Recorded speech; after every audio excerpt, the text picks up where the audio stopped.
The autumn sun cast long, dappled shadows across the cobblestone square of Millbrook, Kansas, as if the town itself were caught between memory and the present.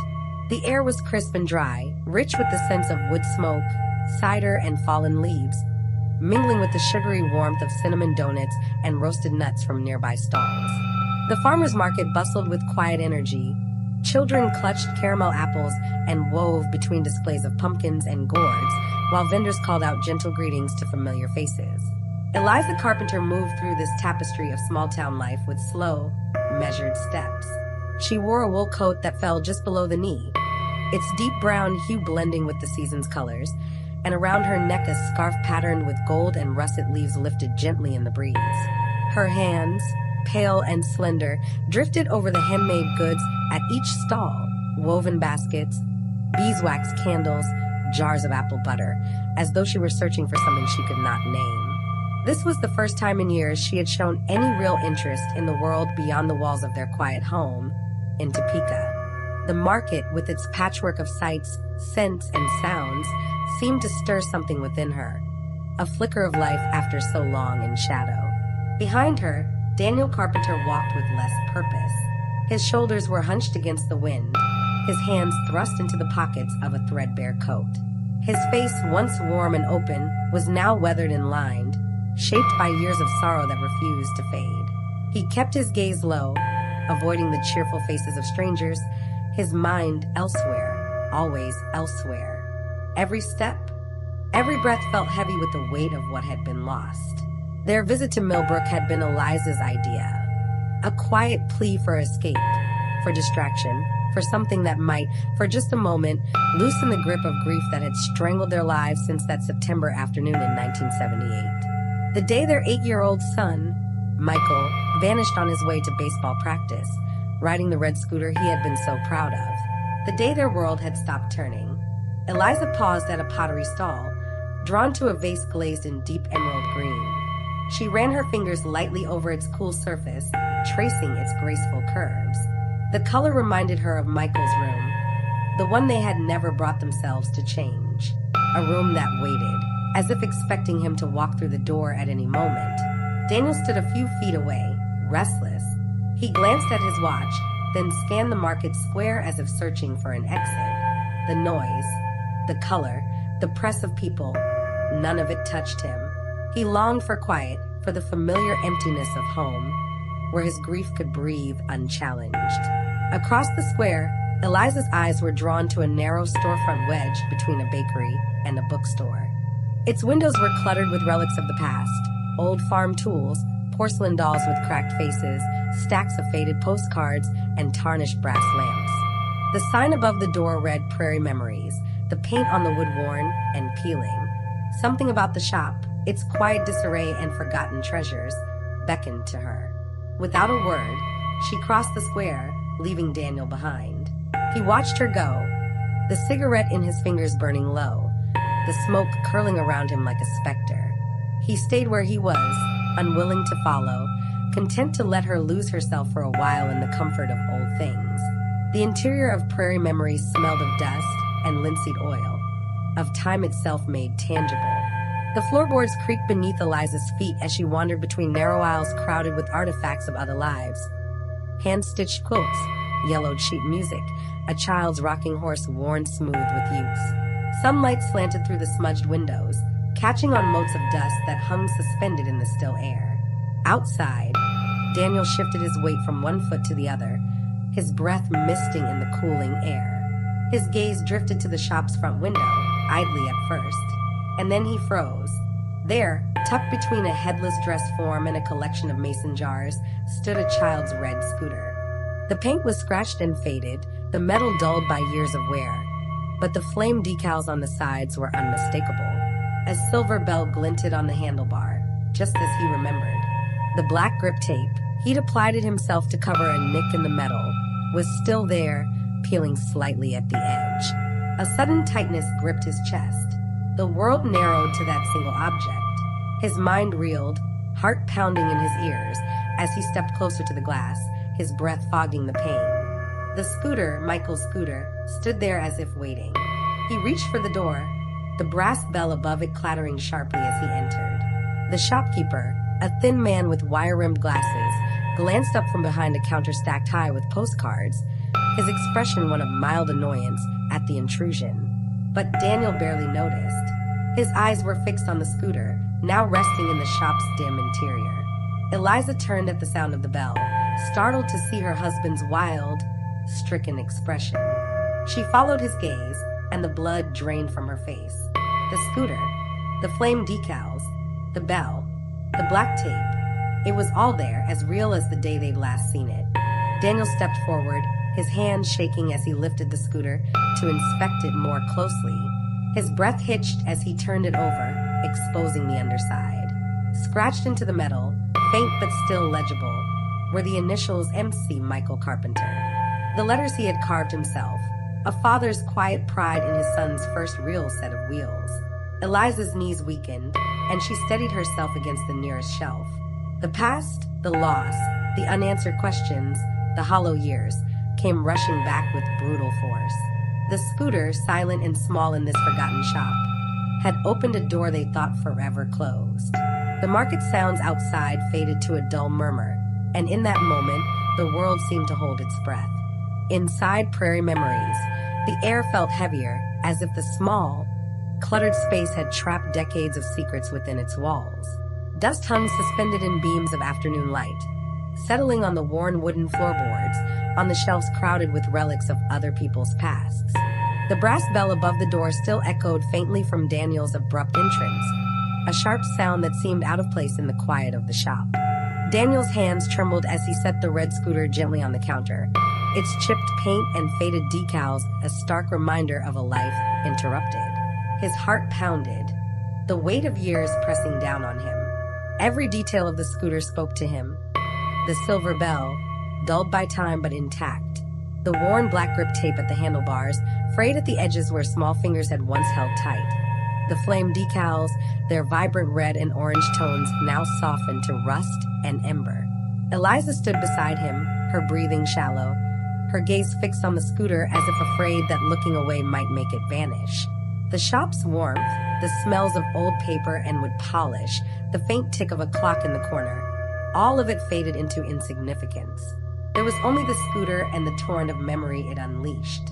The shopkeeper watched from behind his counter, his wire-rimmed glasses slipping down his nose as he regarded the couple with a mixture of curiosity and irritation.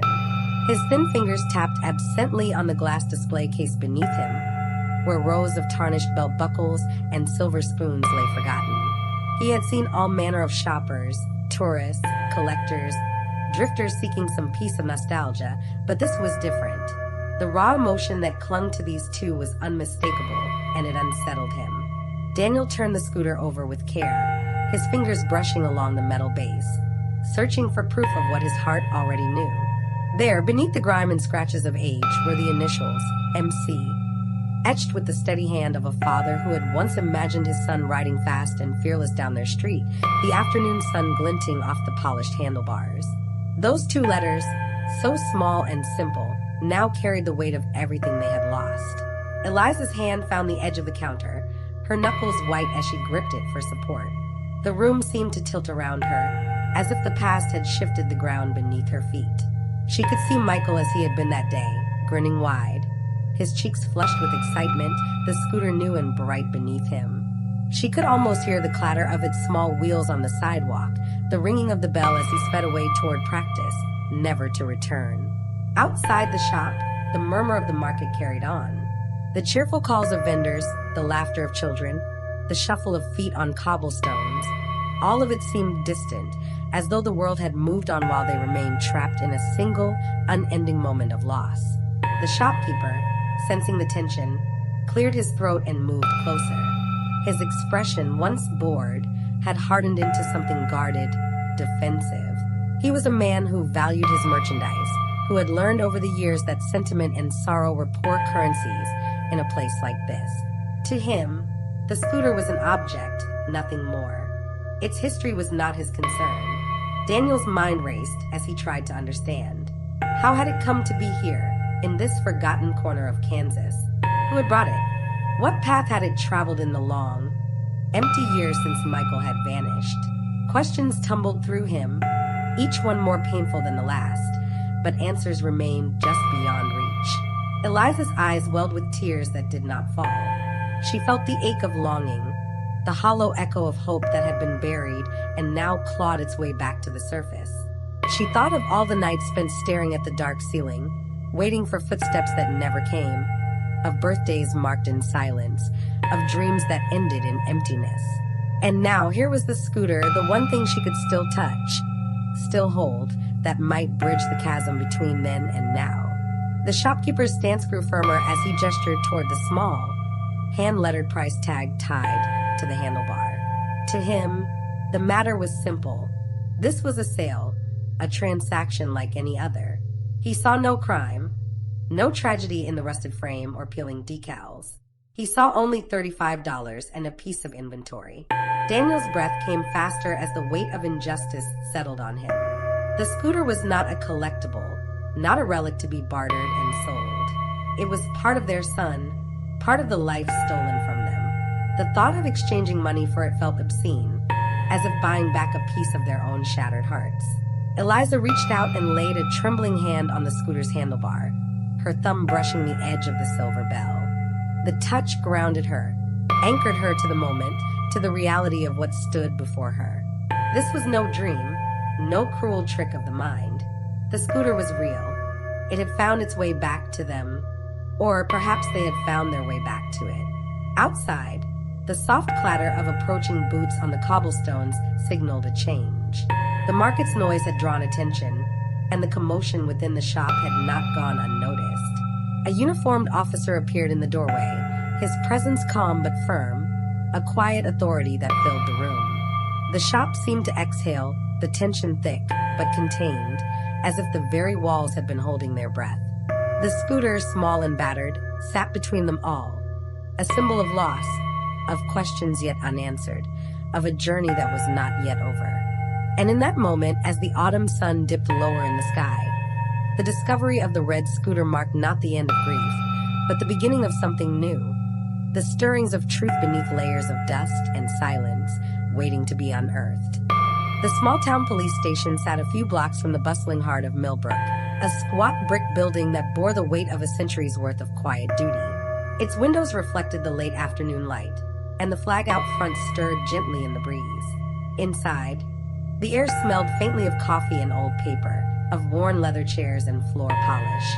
It was a place where the rhythm of daily life rarely changed, where lost wallets, stray dogs, and neighborly disputes filled most of the reports filed behind the scarred wooden counter. Now, the station hummed with a different energy, one that rippled just beneath the surface. The red scooter, its small frame battered by time, rested inside a clear evidence bag on the metal table of a windowless interview room. The flame decals, dulled but still visible, seemed out of place here, like a child's toy set down in the middle of some grim adult world. Detective Sarah Winter stood over it, studying every scratch and detail as if they might whisper their secrets. She was a woman who had learned to read what others missed, a slight change in posture, a glance that lingered too long, a hesitation before speaking. Her eyes, sharp and clear, moved from the scooter to the file open beside it, where faded photographs of Michael Carpenter gazed back, frozen in time. A smiling boy 8 years old, with bright eyes and a baseball cap tilted back on his head. A face that had stared out from posters tacked to telephone poles, pinned to community bulletin boards, broadcast on local news segments that grew fewer as the years passed. Across the table, Daniel and Eliza sat side by side, their bodies close but their thoughts lost in separate storms. Eliza's hands lay folded in her lap, fingers intertwined, the knuckles white. The sight of the scooter here, sterile under harsh lights, had reopened the raw ache she had tried so hard to contain. In her mind, she retraced every step of that terrible day. The way Michael had smiled when he asked to ride to practice, the sound of the scooter's bell as he disappeared down the block, the slow, creeping dread when he failed to return. Daniel sat rigid, his jaw clenched, eyes fixed on the scooter as if sheer will might draw answers from it. His mind churned with questions that had haunted him for 27 years. Where had it been? Who had touched it? What path had it followed to end up in that antique shop window? A ghost of the past displayed among forgotten things. The room was quiet except for the soft turning of pages as Sarah reviewed the case files sent from Topeka. She traced the outlines of the investigation that had once consumed a city.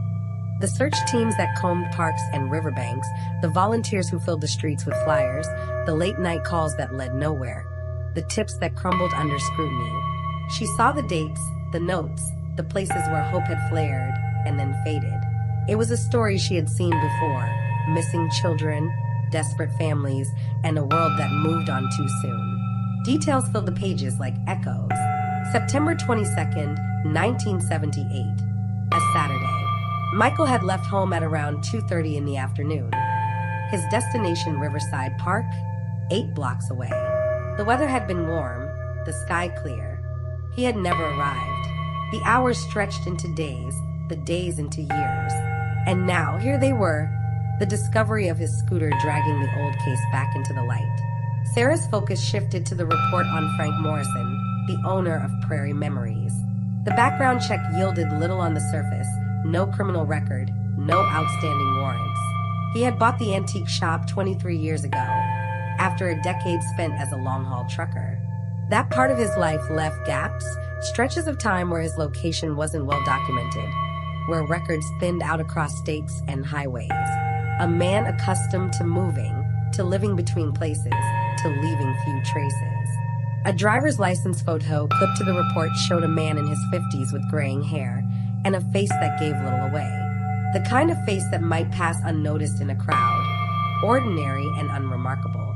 Daniel and Eliza had studied the photo earlier, searching for recognition, for some glimmer of familiarity, and had found none. Morrison, according to his employee, was out of town on a buying trip. The information had the ring of truth, but also left room for doubt. Sarah had assigned an officer to keep an eye on the shop, to ensure no further movement of potential evidence, and had made arrangements to bring Morrison in for questioning upon his return. The afternoon light faded, the shadows in the room deepened. Outside, the town settled into evening. The market had packed up, leaving behind the faint sense of cider and fried dough, the scuffed marks of carts on cobblestones. The square grew quiet again, as Millbrook always did at day's end.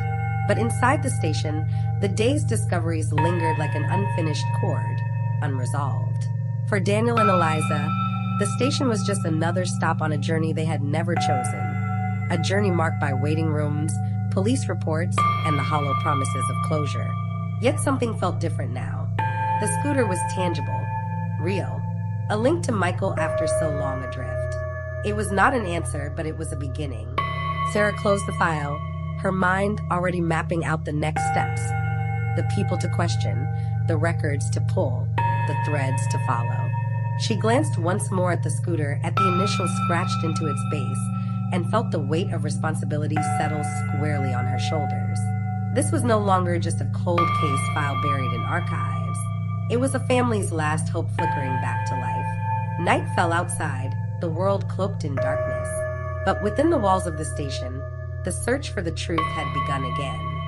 The last light of day bled across the horizon, painting the Kansas sky in streaks of violet, orange, and deepening indigo. Millbrook's town square, so vibrant only hours before, had begun to quiet. The farmers' market stalls stood empty now, their canopies folded down, their tables cleared of autumn's harvest. A soft wind stirred fallen leaves along the cobblestones, rustling them like whispers of the day that had passed. Daniel and Eliza moved slowly along the edge of the square, their steps heavy with exhaustion, but Daniel's mind refused to rest. The discovery of the red scooter had rekindled a fire inside him, one fueled by questions that demanded answers. He could not shake the feeling that the object's sudden reappearance after so many years was no accident. It was as if the past itself had left them a clue, daring them to follow. Though Eliza's face showed the strain of the long day, the sorrow, the shock, the bitter resurgence of old wounds, she did not protest as Daniel led them back toward Prairie Memories. The antique shop stood at the far end of the square, its windows dark now, the cluttered displays inside swallowed by shadows. A single street lamp buzzed overhead, casting a pool of yellow light that flickered and sputtered as if struggling to stay lit against the gathering night. Most of the shops had closed, their signs turned, their doors locked. The restaurants that bordered the square glowed warmly, the clink of silverware and soft hum of conversation drifting out as reminders of ordinary life. But for Daniel, nothing felt ordinary. His mind raced, his thoughts tangled. The scooter's presence here could not be coincidence.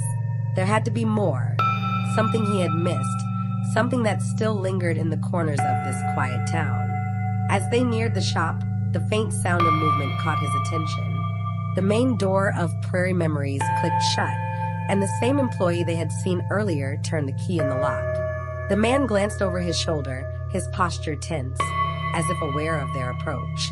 He stuffed his hands deep into his coat pockets and hurried toward a nearby bus stop without meeting their eyes, his pace quickening with each step. But it wasn't the employee who held Daniel's focus.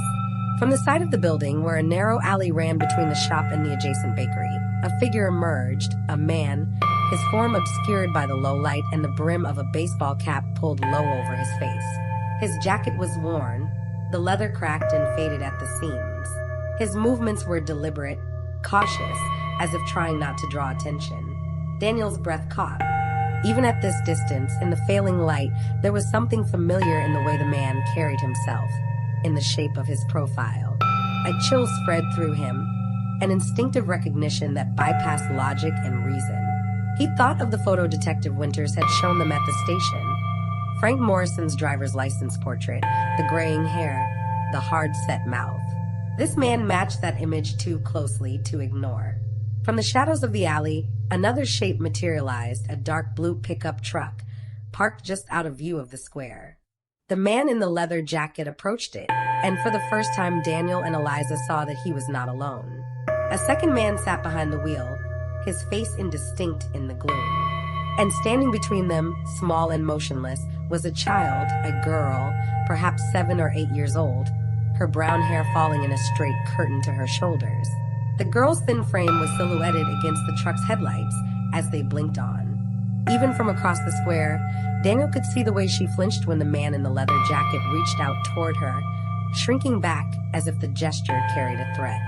The truck's engine rumbled to life, low and steady, a sound that seemed far too loud in the stillness of the evening. Every instinct in Daniel's body screamed that something was wrong.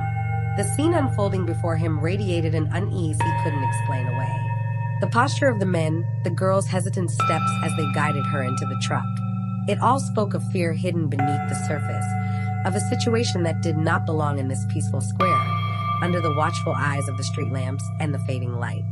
For a heartbeat, Daniel considered stepping forward, calling out, doing anything to intervene. But reason stopped him. 2 men, a child, a darkened alley, and he unarmed, uncertain, with only Eliza at his side. He clenched his fists, torn between the need to act and the knowledge of how easily things could spiral into danger. He felt the weight of powerlessness as acutely as he had the day Michael disappeared. The truck pulled away from the curb, tires crunching softly over gravel and fallen leaves.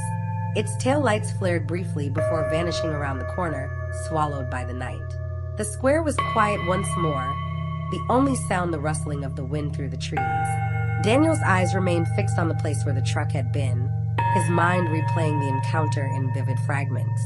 Eliza's hand found his arm, a silent anchor as they stood together in the dark. Neither spoke, but the same thought filled them both, the same unspoken question that tightened their chests. What had they just witnessed? And had they come one step closer to the truth, or been shown yet another door that would close before they could cross the threshold? The square around them seemed to hold its breath, the night thick with possibilities and unseen threads waiting to be pulled. The scooter, the shop, the shadowed figures in the alley, all pieces of a puzzle that had waited for decades, now stirring again beneath the surface of Millbrook's quiet streets. Night settled over Millbrook like a soft, dark blanket, muffling the sounds of the world. The square lay quiet now, the last traces of market days swept away, the lamplight casting long shadows across empty benches and shuttered shop fronts. The breeze that had carried the sense of autumn now felt colder, brushing the skin like a whispered warning. Daniel and Eliza made their way back toward the small Victorian house that served as their bed and breakfast, its gabled roof and wraparound porch silhouetted against the star-scattered sky. The house stood at the edge of town, its warm glow spilling from the front windows onto the worn path that led to its steps. The carved wooden trim, once bright white, had faded to a soft gray, and the boards creaked gently underfoot as they climbed onto the porch. Inside, Eliza excused herself, retreating to the dining room where the innkeeper had promised a simple supper, something hot to settle the stomach after the long, difficult day. But Daniel could not bring himself to join her. His mind was too full, too restless to sit and eat, too haunted by the image of that small figure in the alley, the girl who had flinched from the man's touch, who had disappeared into the night in the back of that dark pickup truck. Instead, Daniel sank down onto the top step of the porch, his elbows on his knees, his head bowed. He drew a pack of cigarettes from his coat pocket, tapping one loose with unsteady fingers.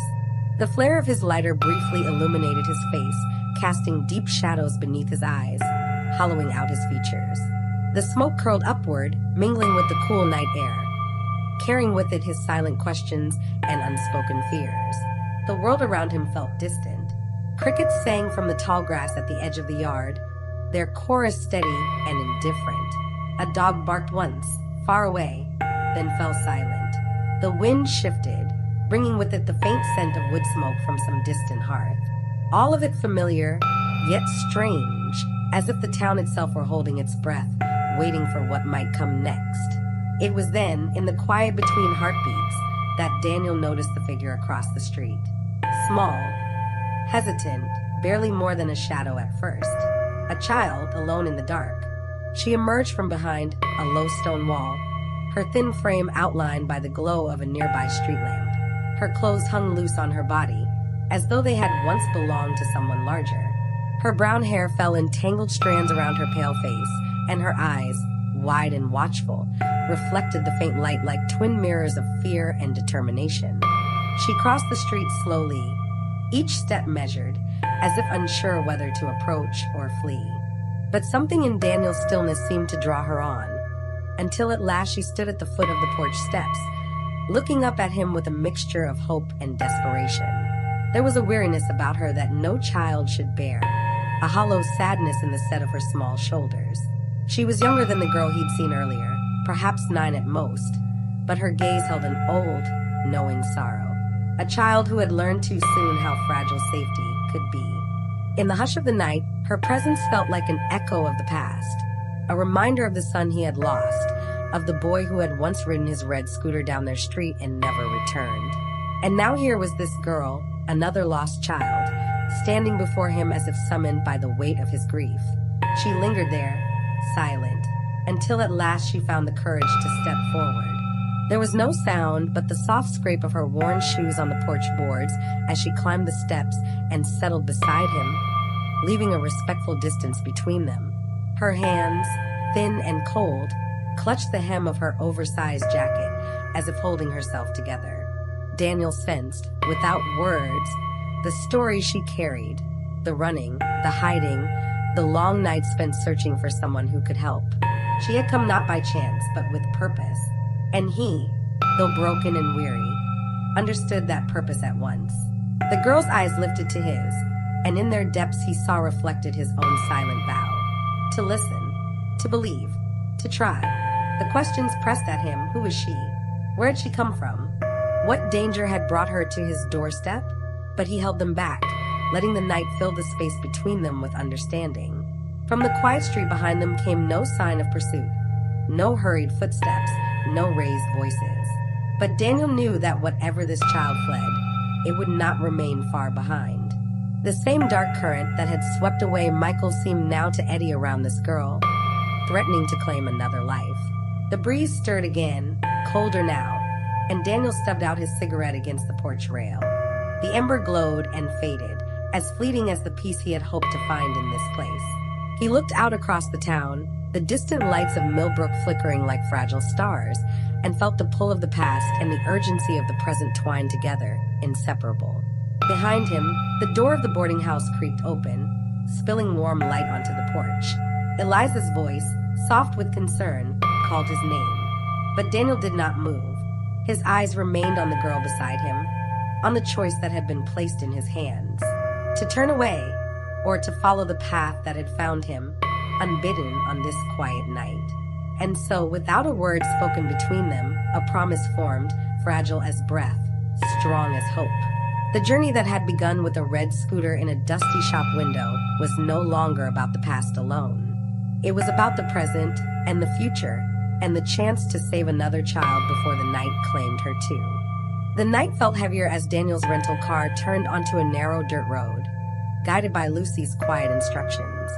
The road, barely more than a track between towering walls of wheat, wound its way toward a cluster of lights that flickered faintly on the horizon. The hum of the engine seemed loud against the vast quiet of the Kansas countryside. Beyond the headlights, the field stretched endless and dark beneath a sky of cold, scattered stars. Lucy sat beside him, her small frame tense, her hands clenched tightly in her lap. The fear she carried was palpable, but so was the determination that had brought her here, through shadows and silence, across empty miles, to this place where she hoped to save her brother. Daniel felt the weight of that hope, and of his own. The hope that somehow, after all these years, this path might lead him back to Michael. The trailer park came into view at last. 12 or so mobile homes arranged in a loose circle, their metal sides weathered and dull. The trailers stood like forgotten sentinels in the dark, their windows glowing faintly behind closed blinds. At the far end of the clearing, apart from the others, sat a larger trailer. Its curtains were drawn, but light leaked from the edges, casting a weak glow onto the cracked concrete stoop. A single porch light flickered, as if struggling against the night. Daniel pulled the car to a stop at the edge of the lot, the engine ticking as it cooled. For a moment, he simply sat, his hands resting on the wheel, his heart hammering in his chest. The air smelled of dry grass, old metal, and the faint tang of oil. Somewhere a dog barked once, then fell silent. The wind moved through the wheat in soft waves, the sound like whispers. He stepped out, Lucy close behind, and together they made their way toward the trailer. The ground beneath their feet was uneven, littered with crushed cans and discarded wrappers. Remnants of lives lived in the margins. Every step brought them closer to whatever lay inside. The night pressed in around them, the darkness deep and still. Daniel knocked firmly, the sound loud against the quiet. Inside, there was a pause, then the faint creak of floorboards, the soft shuffle of feet. The door opened a crack, revealing a man's face, pale in the dim light, wary and lined with suspicion. The man, Pete, watched them through narrowed eyes, his posture tense, as if ready to shut the door at any sudden movement. The door opened wider, and Pete stepped out onto the stoop, his stance defensive, his voice low and careful. He spoke of legal adoptions, of paperwork in order, of Lucy's confusion. His words were smooth, practiced, but his eyes betrayed him, darting past Daniel toward the trailer's windows, flickering with unease. From within came a faint noise, a soft voice, quickly hushed, the creak of a floorboard beneath a retreating step. Daniel felt the tension rise with each heartbeat, the certainty that something was wrong growing heavier. Pete's explanations faltered under the weight of the silence, and his glances grew sharper, his patience thinner. He shifted his stance, blocking the door as if to keep the truth hidden behind him. Then Lucy moved, too fast for him to stop her. She broke from Daniel's side, running toward the trailer, calling out into the night. Her voice carried, clear and desperate, the sound slicing through the quiet like a bell. Pete lunged to stop her, but in that instant Daniel stepped forward, closing the distance, his focus on the trailer's window where a figure appeared. For a fleeting moment, the curtain parted and Daniel saw a face. Older, thinner, lined with hardship, but achingly familiar. The boy he had lost, grown now into a young man. The eyes were the same, Michael's eyes, wide with fear, shining with recognition, as if he too had dreamed of this impossible meeting in the darkest hours of his captivity. The curtain fell back into place, and the figure was gone. But the moment remained, burning itself into Daniel's memory. Proof that the years had not stolen everything. His son was alive, and he was here.